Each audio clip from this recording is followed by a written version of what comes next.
بالله من الشيطان الرجيم بسم الله الرحمن الرحيم بسم الله وكفى والصلاة والسلام على نبي المصطفى وعلى آله وصحبه آل الوفا اللهم يا مقلب القلوب ثبت قلوبنا على دينك ويا مصرفها صرف قلوبنا إلى طاعتك نرحب بكم أيها الأحباب الكرام والمشاهدون الكرام إلى برنامجنا مستشفى القلوب الأسبوعي قائلا السلام عليكم ورحمة الله تعالى وبركاته. à ń kí gbogbo ẹ̀yin èèyàn wa nílé lóko gbogbo ẹ̀yin olólùfẹ́ wa pé ní ẹ káàbọ̀ wá sí orí ètò yín orí ètò wa ètò Mustashfa Al-Qulub ilé ìwòsàn ọkàn táwọn olóyìnbó ń pè ní Heart Hospital kí Ọlọ́run kó má ṣàì ṣe ìwòsàn ọkàn gbogbo wa. ní èní àwọn àlejò wa tí ẹ fẹ́ràn tí gbogbo wa tí a kọ̀wé sí wa láti lé pé ká bá yín gbé wá sórí ètò náà ni wọ́n wà pẹ̀lú wa lénìí. àmọ́ ṣáájú ká tó bẹ̀rẹ̀ ètò a kí àwọn bàbá wa gẹ́gẹ́ bí ìṣe wa àwọn bàbá wa Sheikh Ahmed bàbá wa Lejigbo Ọlọ́run kó má ṣàì bá wa jẹ́ ká rí wọn pẹ́. a sì kí àwọn bàbá wa Dr. Murtado Buseri Ọlọ́run kó má ṣàì jẹ́ ká rí wọn pẹ́. a sì kí àwọn bàbá wa Sheikh Daoud Alfanla Abdulmajid Ọlọ́run kó má ṣàì jẹ́ ká rí wọn pẹ́ àti gbogbo àwọn àfáà wa. a wá kí ìkan pàtàkì nínú àwọn olólùfẹ́ wa tó yá sí pé wọ́n fẹ́ràn wa púpọ̀ wọ́n fẹ́ràn Ọlọ́run lára wa wọ́n fẹ́ràn ètò náà wọ́n sì máa ń fọwọ́ ránṣẹ́ sí wa gbogbo ìgbà wọ́n máa ń ṣàdúrà fún wa. àwọn àlàájá wa Kafayat alákòóso àdínì ẹgbẹ́ Darushabab As-Su'ada Al-Alamiya nílùú Cairo lọ́wọ́ mọ́sá ìwọ̀n bá wà pẹ̀lú yín àti gbogbo jàmọ̀yíyà náà sì káwọn bàbá wa àgbà nínú ìlú Ìlọrin bàbá wa Àgìná lọ́wọ́ mọ́sá ìjẹ́ kí wọ́n pẹ́ fún wa. pẹ̀lú wa lẹ́nìí lórí ètò òun náà ní ìkan pàtàkì nínú àwọn olólùfẹ́ yín tó yá sí pé ní ẹni ká bá yín gbé wá sí orí ètò òun náà ni àwọn ustaz wa mudiru markasi Ihya Ulum ní Nàìjíríà nílùú Àjìyàn àfáwà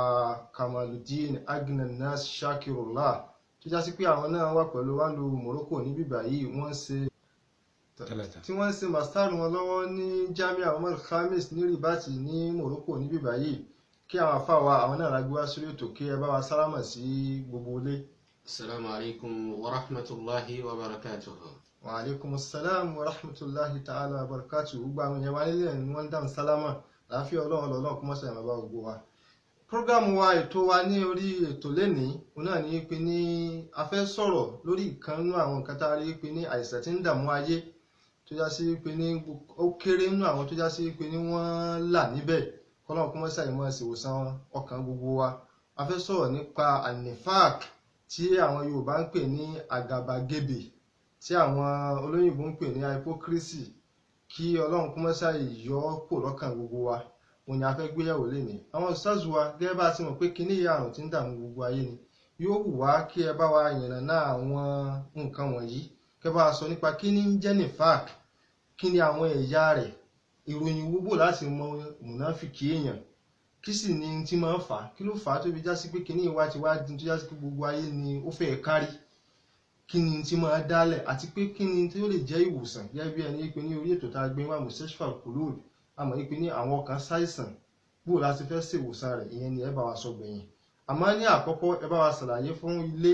fáwọn èèyàn wa kí gan ni à ń pè ní àgàbàgebè tá à ń pè ní nifak. أعوذ بالله من الشيطان الرجيم بسم الله الرحمن الرحيم وصلى الله على سيدنا محمد وعلى آله وصحبه وسلم تسليما اللهم لا سهل إلا ما جعلته سهلا وأنت تجعل الحزن إذا شئت سهلا أما بعد akí gbogbo ẹ̀yin jàmáà dẹ̀ kí bàbá wa tọ́kùn ètò ẹ kú iṣẹ́ takuntakun. àkọ́kọ́ náà lórí ìbéèrè tí ẹ béèrè nífàkì yìí tí eléyìnbó ti ń pè ní hypocrisy ìkànnà àwọn àdánwò nínú àwọn àìsàn ni tí máa ṣẹlẹ̀ sí ọkàn tó ṣe pé a nídìí kí a ha gbogbo àwọn ìdọ̀tí náà kúrò torí pé bí a bá ha gbogbo àwọn ìdọ̀tí yìí kúrò àti rí ohun tí Islam fẹ́ jẹ́ kí a rí nínú àwọn samaratu nínú àwọn èso ẹ̀sìn ní láǹfààní àti lè achieve ẹ̀. so kí ló wá ń pè ní nífàkì yìí gẹ́gẹ́ bí ẹ ti béèrè ṣèyí ṣọ̀hún olójú méjì bíi ọ̀bẹ. nífàkì èdè Lárúbáwá ni tí ó ṣe wípé ìtumọ̀ rẹ̀ níbi tí wọ́n ti mú òun náà ni bí ahéré òkété àbí ilé ẹmọ́ lápèjúwe tó ṣe yí pé òkété fún àwọn tí wọ́n bá mọ bí wọ́n ti máa dẹ òkété kò ní jẹ́ pọ̀nà kan náà ni yóò wọnú ilé rẹ̀. Bẹ́yìn bá ti ń dẹdẹ yí pé ọ̀nà yìí ló gbà wọlé, bẹ́ẹ̀ náà ni ó tún ti la ọ̀nà míì tó ṣe yí pé ó láǹfààní àti lè gbabẹ̀ jáde. Ó lè jẹ́ bóyá ìyẹ̀pẹ̀ kékeré kan ni yóò kàn rọra fi bo etí ibì kan bí tẹ̀yìn ó máa kà á sí pé kò sọ́nà ńbẹ̀. Ibi tó wá jújú ọ̀nà kan ṣoṣo lẹ́yìn ó máa wá ṣọ́nà rẹ̀ wàlẹ́ álí tó bá ti gbabẹ̀ yẹn yóò ti jáde padà níbí yìí.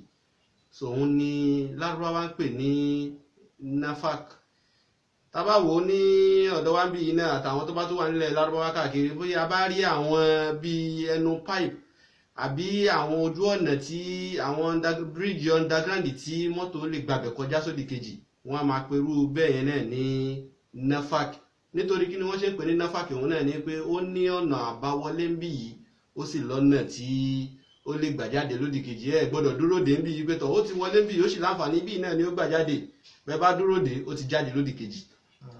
So ní èdè Lárúbáwá ìtumọ̀ nifaki nìyẹn. So ìtumọ̀ yìí náà ni ó wá apply sí ohun tí Islam náà fojú wò ó pé kí ni wọ́n ń pè ní pòkì yẹn, kí ni wọ́n ń pè ní hypocrisy yẹn. So nǹkan tó ń pè ní hypocrisy in Islam, in Islamic perspective, òun ni ẹni tí ó polówó wípé mùsùlùmí ni mí, wípé mùmínì ni mí, wàlẹ́ á lé ọ̀rọ̀ ẹnu lásán ni. Nínú ọkàn rẹ̀ ọ̀tọ̀ ni nǹkan tí ó ń bẹ nínú rẹ̀. Adhara al-Islam, ó fi Islam hàn sí wa. À ń wò wípé mùsùlùmí ni ara wa ni, àmọ́ ohun tí ń bẹ nínú ọkàn rẹ̀ kúfùrù ni. Ó lóun bá wa ṣe ni, lọ́rọ̀ ẹnu àájọ́ ń lọ ni, àájọ́ ń da, àájọ́ ń tẹ̀lé ara wa ni. Àmọ́ hakikotan lódodo ẹ̀rí ipò ti padà tipẹ́tipẹ́,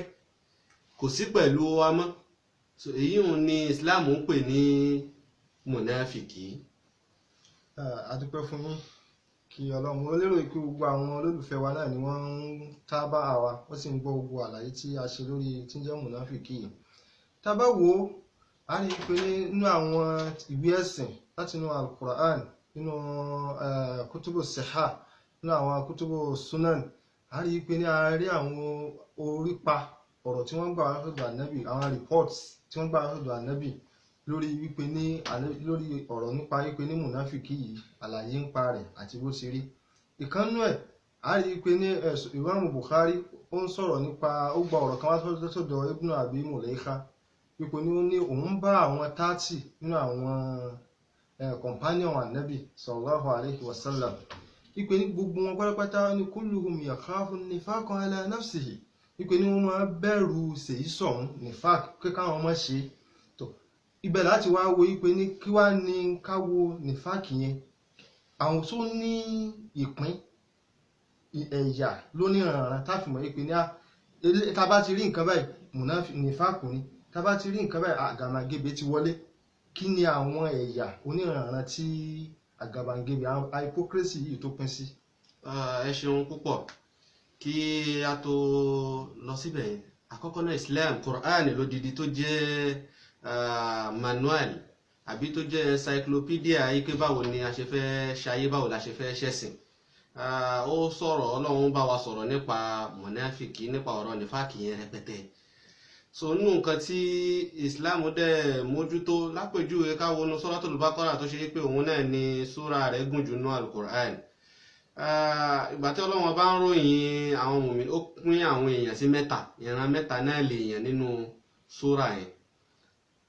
Àwọn ìran kan wọ́n jẹ́ mùmínì, àwọn ìran kan wọ́n jẹ́ kèfèrí tó yanjú. Mùmínì lélẹ́yìí ó yanjú, kèfèrí lélẹ́yìí ó yanjú. Àwọn kan wà wọ́n ń pè wọ́n láwọn mùnáfìkì. So mùmínì yìí ìgbà tí Ọlọ́run bá fẹ́ sọ̀rọ̀ wọn nínú Suratul Baqara yẹn, àyà 4 ló fi yanjú ọ̀rọ̀ wọn. So kò láwá lóògùn lórí ẹ̀ nítorí pé tí ẹ yanjú àti mọ báwo láti ṣe dámọ̀ ọ̀rọ̀ rẹ̀ rí mubashara ni. Àmọ́ èyí tó jẹ́ kèfèrí ń tiẹ̀, àyà 2 péré lọ́lọ́run bá fi sọ̀rọ̀ tiẹ̀ náà, àti mọ̀ wípé eléyìí ò sí pẹ̀lú wa, ọ̀tá wa ni, àti mọ báwo la ṣe múra dé. Àmọ́ mùnáfìkì, àyà 13 tán lọ́lọ́run bá fi sọ̀rọ̀ mùnáfìkì nínú Suratul Baqara yìí. Ọlọ́run ò tún dá dúró bẹ́ẹ̀, ó ṣẹ̀ṣẹ̀ tún fún lódidi súrà kan lọ́tọ̀, Suratul Munafiqun, Quran 63. So Ọlọ́run bá tóbi, ó tún kà sọ́sọ́ rẹ̀, ó fókọ̀sì lórí mùnáfìkì. So oríṣiríṣi àwọn ìròyìn lọ́lọ́run bá fi ròyìn wọn. tí Ọlọ́run bá fi sọ̀rọ̀ wọn nínú Suratul Baqara. So iye ìpín tí wọ́n wá pín sí àwọn àfáà ṣiṣẹ́ lórí pé ṣé mùnáfìkì nífàkì yìí ṣó pín àbí òpin hypocrisy yẹn. So èyí tó pọ̀ jù nínú àwọn àfáà wọn lọ lórí pé ó pín sí ọ̀nà méjì. So a ní ìpín kan wọ́n ń pè ní an-nifaqul i'tiqadi tó jálá kọ̀kọ́. Ìyẹn ni òkì ìtẹ́yàn ṣe tó jẹ́ pé ó ní àdìsọ́kàn nínú. Èyí òun ló ní àlákọ̀ pẹ̀lú wípé yóò ní mùsùlùmí lòun, àmọ́ lódodo ẹ rí wípé kèfèrí ni, ó ń bá wọn ẹlòmíì ṣe, ó ń bá wọn ọ̀tá ìsìláàmù ṣe, àmọ́ yóò máa sọ fún wa wípé mùsùlùmí ni mí, mo wà pẹ̀lú yín. Èyí òun ni Kùránì ń sọ, tọ́lọ́wọ́n bá ń sọ fún wa nínú Suratul Baqara bákan náà, tọ́lọ́wọ́n bá ń sọ wípé wa minan nasi man yaqulu amanna. Ó ń bẹ́nu àwọn èèyàn tó ṣe pé yóò mọ̀ sọ fún wa, yóò mọ̀ wí fún yín pé tọ́ àwa náà nígbàgbọ́ pẹ̀lú Ọlọ́run, mùsùlùmí ni wá, àwa náà ń ṣiṣẹ́ pẹ̀lú kìtàbù àti súnnà ni, àwa pẹ̀lú yín, kò sí àdìsí ànábì kan táwọn ò ní tẹ̀lé, kò sáyà Kùránì kan tá à ní trust nínú ẹ̀, kò sáyà Kùránì kan tá à lò. Yaqulu amanna, wọ́n á sọ pé a nígbàgbọ́ billahi wa bil yawmil akhir, wọ́n á la nígbàgbọ́ pẹ̀lú Ọlọ́run, a dẹ̀ nígbàgbọ́ pẹ̀lú ọjọ́ kẹyìn. Ọlọ́run ni wa ma hum bimu'minin. Ọlọ́run náà fa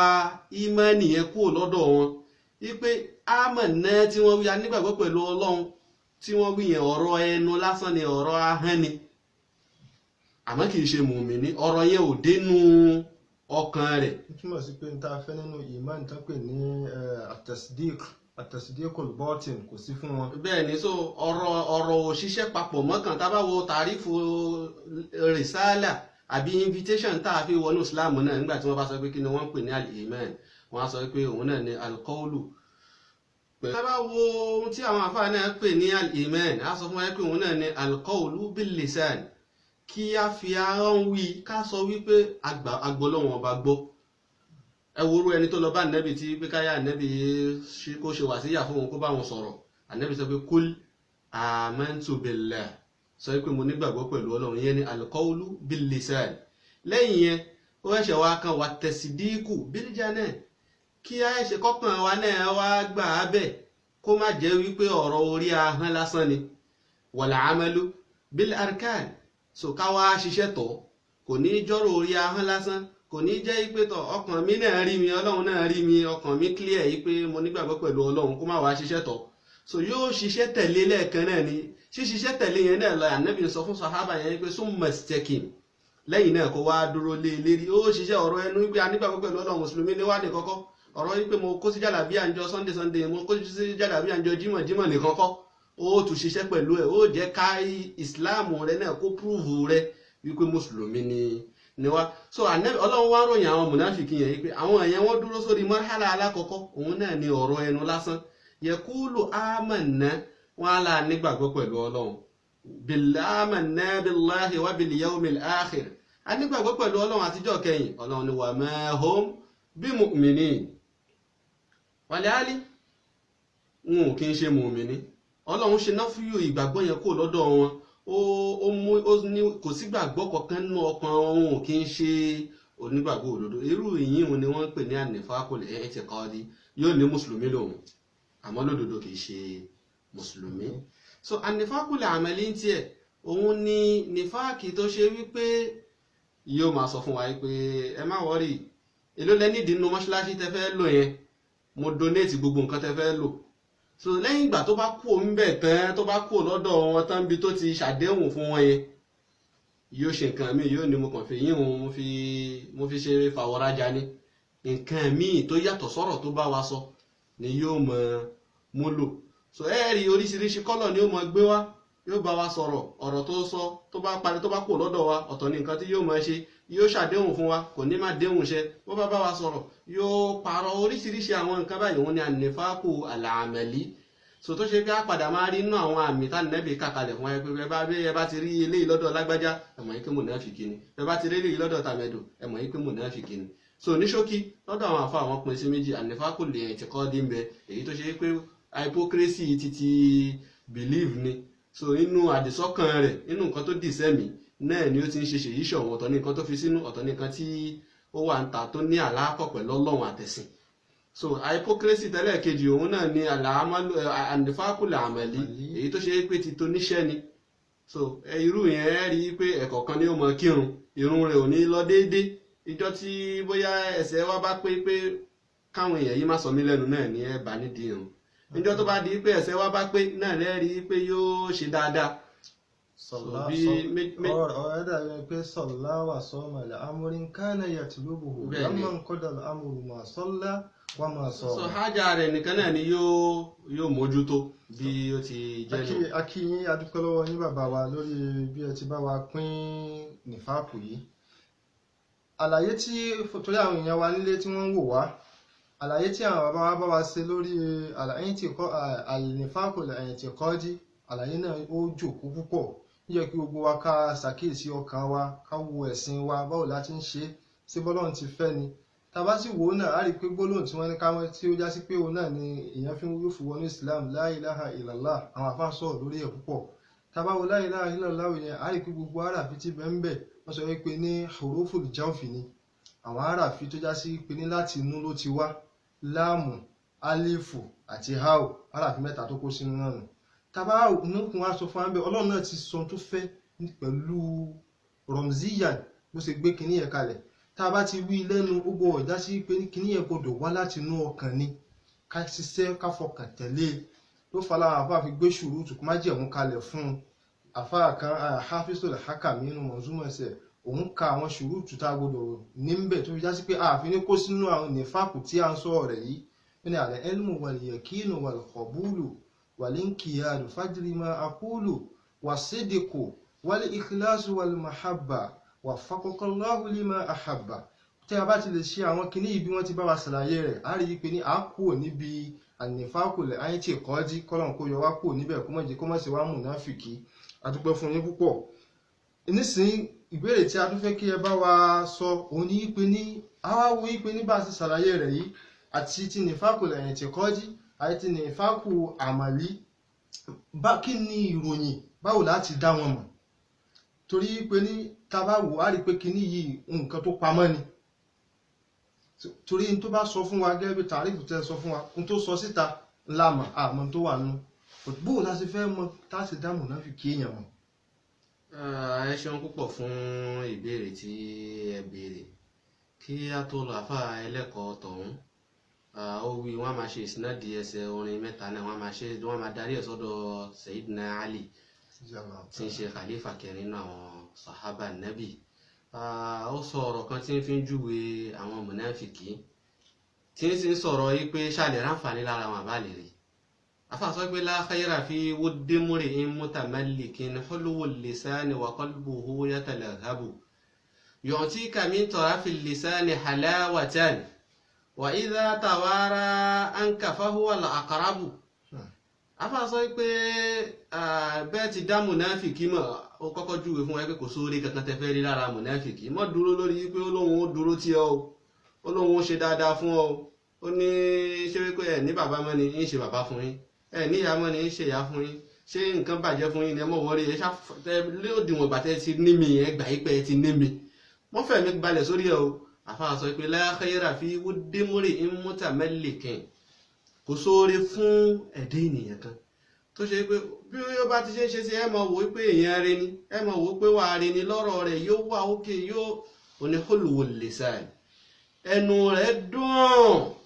wa qalbuhu yatalahhabu àmọ́ láàrin ìró yẹ kí á ṣe yàtọ̀ láàrin kinní kan tí wọ́n pè ní mùjámálà yìí pé tọ̀kárẹ́ ni tí ó ń bọ̀ ẹ̀yin bàbá wa ẹ mọ̀ wọlé ẹ̀yin èèyàn wa ẹ mọ̀ rọra nǹkan kan ká kẹ́ wọn ká bàbàrà wọn. bẹ́ẹ̀ ni so irú èyí àwọn kan fẹ́ wò ó pé bóyá mùjámálà yẹn náà fẹ́ jọ mọ́ nifak so ó yẹ ká sọ̀rọ̀ nípa àárín yẹn nínú lábẹ́ yìí pé ìròyìn wo la fẹ́ fi dá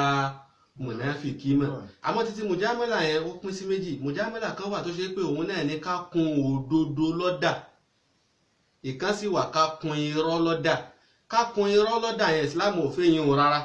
ìyín òun pa ó sì ń tẹ̀lé mùnáfìkì lọ ó ń tẹ̀lé nífàkì lọ àmọ́ ká kun òdodo lọ́dà Islam fẹ́ èyí o so ipò tá a bá wà ní yóò júwe wípé ṣá nídìí irú eléyà bá nídìí lápèjúwe nínú àwọn ọba Islam kan wà tí wọ́n ròyìn fún wa tó ti lọ wọ́n jẹ́ ó yé wa wípé ọba yẹn ó lálàá kan wípé tọ́ òun sùn gbogbo àwọn ẹran tóun ń sìn gbogbo ẹ̀ pátápátá ló kú. Ó wá bẹ̀rẹ̀ sí ní pe àwọn èèyàn wá pé ẹ wá bá mi rọ́ àlá yìí. Ó pẹ́ ní kíní ìyẹn júwe ìyẹn sọ fọ́ba pé tọ́ ọba ó mọ̀ ṣe o àlá tẹ láyé àlá tó lágbára ni. Àmọ́ inú àdánwò tó wà ń bẹ̀ ni wípé ẹ fojú sunkún gbogbo àwọn ọmọ àtìyàwó gbogbo wọn pátápátá ni wọ́n lọ. Inú bí ọba pẹ̀lú irú àlá tí wọ́n rọ́ fún yìí ó ní kí wọ́n lọ pa ẹni tí ó rọ́ àlá yẹn. Ó tún pẹ́ ní kejì ó tún pẹ́ lómìn náà wà nínú àwọn tó mú àlá rọ́ dáadáa pé àlá báyìí lòun rọ̀ lòun là kí lẹ rí sí. Wọ́n tún júwe fún ìyẹn náà nafsu irú nǹkan tẹ́ni àkọ́kọ́ sọ náà lẹ́ni kejì náà sọ ó ní kó lọ pè yín òun náà. tó ń dájọ́ orú kan náà fún. Ó ní kí wọ́n mú yẹn náà kúrò. Nígbà tó wá pẹ́ ní kẹta dé ní pé kẹ́ni kẹlòmíì náà tó wá tó rọ àlá bóyá àwọn tàkọ́kọ́ yẹn ni wọn ò mọ kí ni àlá ń sọ. Ìyẹn wá sọ pé báríkà yín ọba wa kádé pẹ́ lórí kí bàtà pẹ́ lẹ́sẹ̀. Aládùnnú làlá tẹ láyìí àlá yìí ń sọ wípé ká jẹ́ ó yé yín wípé ẹ̀yin lẹ̀mí yín ó gùn jù nínú gbogbo àwọn ìran yín. Ẹ̀yin lẹ̀mí yín ó gùn jù nínú gbogbo àwọn fámìlì yín. Inú ọba yẹn wá dùn. Ara nǹkan tá à ń sọ rè yìí wà ń lù ó sì yọjú sí wa làwọn wọ̀nràn yẹn wá ń tú àlákàlà fún wa. Ní ọba bá sọ pé kí wọ́n bùn ẹni tí bí yẹn kọ́ bùn lówó ó dá lọ́lá ó lọ. Bẹ́ẹ̀ bá wo nǹkan tẹ́nìkẹta yẹn sọ nǹkan táwọn tàkọ́kọ́ náà sọ náà ni ẹnìkejì nǹkan tí ẹnìkẹta yẹn sọ náà lẹ́yìn ẹni àkọ́kọ́ sọ òun náà lẹ́nìkejì sọ ìgbà tó bá yẹ pé ọba yẹn òun lẹ̀mí rẹ̀ bá gùn jù nù ran rẹ̀ ṣé kò túmọ̀ wípé gbogbo àwọn ọmọ rẹ̀ náà ni ó kú lójú rẹ̀ ṣé kò túmọ̀ wípé ìyàwó rẹ̀ náà ó kú lójú rẹ̀ so èyí ò kun òdodo lọ́dà ni. Ọlọ́run jẹ́ ká rí yín pẹ́ àwọn àlàyé yìí ó jòkó púpọ̀ tó sì já sí pé àwọn olólùfẹ́ wa nílé náà àwọn náà wọ́n ń bá wa ká lọ wọ́n sì ń gbádùn rẹ̀ púpọ̀. A rí i pé ẹ̀kọ́ tí a fẹ́ mú nínú ọ̀rọ̀ yìí torí gbogbo nǹkan gbọ́dọ̀ máa rí àwọn ẹ̀kọ́ tá a gbọ́dọ̀ mú níbẹ̀. Mo ní pé ní tá a bá fẹ́ sọ̀rọ̀ gbogbo bó ti lè wù kó rí káwọn ọ̀rọ̀ yẹn wò ká tó sọ ṣé yóò kó wa sí wàhálà ni àbí yóò kó wa sí ọ̀là. Èyí tá a bá rí i pé yóò fa wàhálà ká mọ bó láti pẹ́ èyí tá a bá rí i pé ní yóò fi àlàáfíà sáàárín àwùjọ òní kí gbogbo wa ká máa níkópa nínú ẹ̀. Torí pé ní society wa a fẹ́ kó jẹ́ society tí ó máa lálàáfíà kò ní sógun kò ní sí wàhálà kò sí ní tó lè fà á àfi kí a mọ gbogbo àwọn nǹkan wọ̀nyí. Ẹlẹ́ẹ̀kejì tí wọ́n wá nítọ̀ kí a kun irọ́ lọ́dà tí Islam kọ̀ yìí a rí i pé àwọn ẹlẹ́kọ̀ọ́ náà ti sọ̀rọ̀ ń pa ẹ̀ gbogbo wa náà sì gbọ́dọ̀ ṣàkíyèsí rẹ̀ ọ̀pọ̀lọpọ̀ wàhálà tí ń bẹ ń ta nísìn torí pé ní wọ́n ṣàfẹ́ yín èèyàn ká yìn ká gbowó lọ́wọ́ rẹ̀ àmọ́ tá bá yìn tán yóò dá wàhálà láàrin wa àtọ̀rẹ́ rẹ̀ tó ń bá yìn tán tó ti gbowó tó lọ tán yóò di wàhálà láàrin ẹbí gbogbo àwọn kinní yìí ká ṣàkíyèsí rẹ̀. Ọ̀jọ̀gbọ́n kan ní mọ́mọ́ dáhàkà bí máa lè ṣàfi ká fákọ́tì zamak ń tọ́ ọmọ pípọ̀ náà ní wọ́n wá pé ọbẹ̀ inú rẹ̀ wá ń dùn ọ́n bú ẹni tó bá ti fi tí ọ ní tó fi yìn ọ́ ọmọ ó yọ kó yẹn ti mọ̀ pé ẹni yìí ń kọ́ ohun bú wa ní ká máa ṣàkíyèsí ọ̀rọ̀ tá a fẹ́ sọ káwọn ní tí wọ́n bá sọ fún wa náà káwọn ní òkè ó di pé a ṣiṣẹ́ lórí rẹ̀. náà bàbá wa kẹ́ bá ti wá sọ nípa ìròyìn tá a fi mọ ṣèyí sọ̀hún ènìyàn yálà níbi tí ẹ̀ǹtìkọ́ọ̀dù ni àbí níbi tí ìṣe àwọn ìròyìn yìí lára fẹ́ kẹ́ bá wa kà fúnlé kẹ́ bá wa ṣàlàyé ẹ̀ ní ṣókíṣókí torí àsìkò tó kù. Ẹ ṣeun púpọ̀ nínú àwọn ìròyìn tí a máa rí lára mùnáfìkì Ọlọ́run bá ròyìn wọn rẹpẹtẹ fún wa nínú àwọn súwárì tí a sọ̀rọ̀ ẹ̀ a rí inú suratu al-Baqara a rí inú suratu Muhammad a rí inú suratu al-Munafiqun a rí lọ́pọ̀lọpọ̀ àwọn ààyè lóríṣiríṣi kódà títí kan suratu Tawbah náà ni so nínú àwọn àmì tí a máa rí ní ara mùnáfìkì al-khidan ká máa tan ara wa yóò mọ̀ tàn wá ẹ̀tàn rẹ̀ yóò pọ̀ àfi nígbà tí èèyàn ṣe òṣèlú Nàìjíríà ní tó ṣe gbogbo wa náà ti mọ̀ so ẹ̀tàn yìí yóò mọ̀ tàn wá lódìdí kí lọ́wọ́ bá ń sọ ń pa rẹ̀ fún wa náà Al-Qur'an Ọlọ́run sọ pé innal munafiqina yukhadi'una Allaha wọ́n ní pé àwọn mùnáfìkì wọ́n tan Ọlọ́run so yóò mọ̀ sọ pé tọ́ àwà pẹ̀lú Ọlọ́run à ń ṣe tọ́lọ́run ní gbogbo nǹkan tí wọ́n bá fẹ́ lò Ọlọ́run sọ pé yukhadi'una Allaha wa huwa khadi'uhum so òun fi nǹkan tó wà nínú ọkàn rẹ̀ yìí fi pamọ́ fọ́lọ́run Ọlọ́run náà wá ń fi irú kí ni ètò tóun náà ṣe lórí rẹ̀ Ọlọ́run náà fi pamọ́ fóun náà so òun lérò pé òun tan Ọlọ́run ni Ọlọ́run náà dẹ̀ ń wá òun náà dẹ̀ Ọlọ́run ní fa idha qamu ila salati qamu kusala nínú àwọn ìròyìn míì tún lè yín náà so kásàlì kan náà tún nìyẹn náà kásàlì yẹn nínú àwọn ìròyìn táàrí lára mùnáfìkì ni so àti dìde lọ kí òròjú yìí ó pọ̀ àfi bí ìgbà tí wọ́n lu ọmọ pa fún ni so àsìkò oorun ní tó bí kì í ṣe pé àdánwò òròjú yẹn yóò wọ̀ ọ́ lẹ́wù yura'una an-nas nínú àwọn ìròyìn tí ẹ̀ torí lára rẹ̀ náà so dáadáa tí kò bá ní bí kárí mi kò ní bá yín ṣe so dáadáa ibi ká lè rí mi ká lè gbọ́ mi nìkan náà ni yóò máa bá wọn participate ń bẹ́ẹ̀ pé yura'una an-nasa wa la yadhkuruna Allaha illa qalila so yóò máa ṣètò kárí mi gbogbo ibi tí wọ́n ti polówó rẹ̀ tí gbogbo ayé ti mọ̀ epo náwó nìkan náà ni ó ti mọ̀ náwó ìjọ ta bá nídìí owó kọ̀rọ̀ kò ní náà gbogbo ibi tí ó bá ti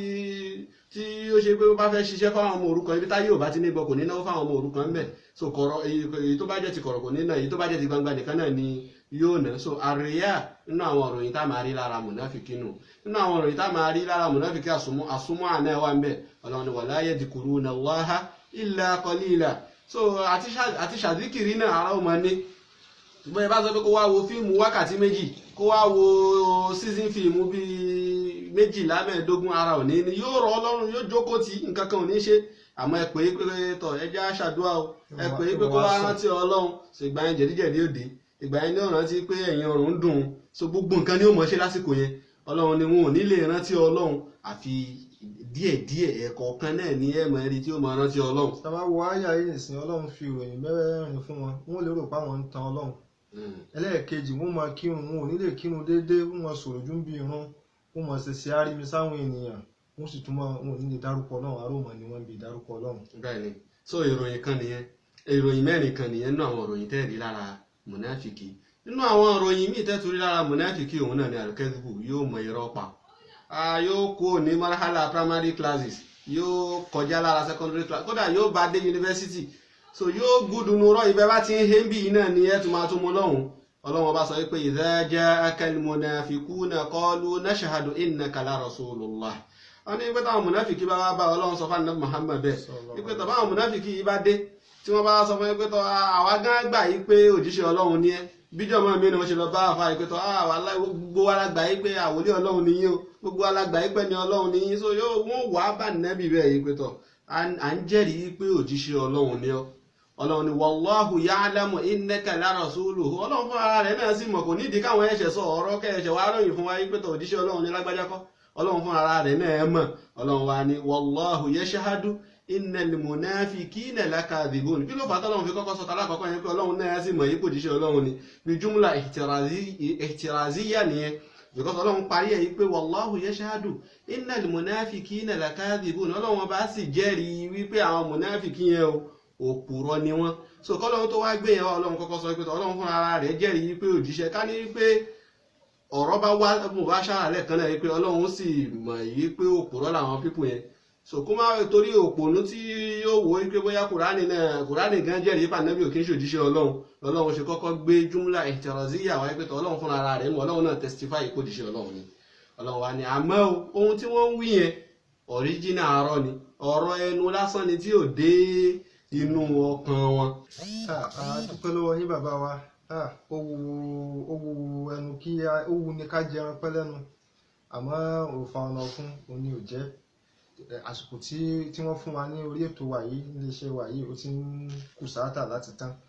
tó pẹ̀lú ògo Ọlọ́run ẹ̀yin olólùfẹ́ wa nílé lóko tí ẹ̀ ń wò wá ibi báyìí ni a máa dúró sí ní èní pẹ̀lú ògo Ọlọ́run ní ọ̀sẹ̀ tó ń bọ̀ àwọn àmì àti táàtún fi mọ tó kù tí wọ́n bá wa sọ ibẹ̀ ni a ti gbé wọ́n á bá wa sọ nípa kí ni máa ń fa téèyàn fi máa ṣe sojú sọ̀rùn èèyàn téèyàn fi jẹ́ alágàbàǹgebè wọ́n bá wa sọ ó sì bá wa sọ kí ni tí máa ń dákalẹ̀ láwùjọ tí irú ìwà yìí tó bá pọ̀ láwùjọ kí ni máa fà kí sì ni solution fún wọ́n bá wa ṣàlàyé ní ọ̀sẹ̀ tó ń bọ̀ pẹ̀lú ògo Ọlọ́run àwa fi eléyìí àfi kí gbogbo wa àfi dúpẹ́ lọ́wọ́ wa tí ẹ ń wò wá gbogbo gbà àtẹ̀yìn tó yá sí pé tí ẹ bá ti rí ẹ máa bá wa tún fi ránṣẹ́ sáwọn ẹlòmíì ẹ bá wa share rẹ̀ káàkiri sí àwọn gúrùpù ní lórí péjì yín lórí Facebook náà ní káàkiri ìwòsàn ọkàn gbogbo wa Allahumma ya muqallibal qulubi thabbit qulubana ala dinik wa ya musarrifaha sarrifha ila ta'atik wassalamu alaikum wa rahmatullahi ta'ala wa barakatuh. Wa alaikum assalam wa rahmatullahi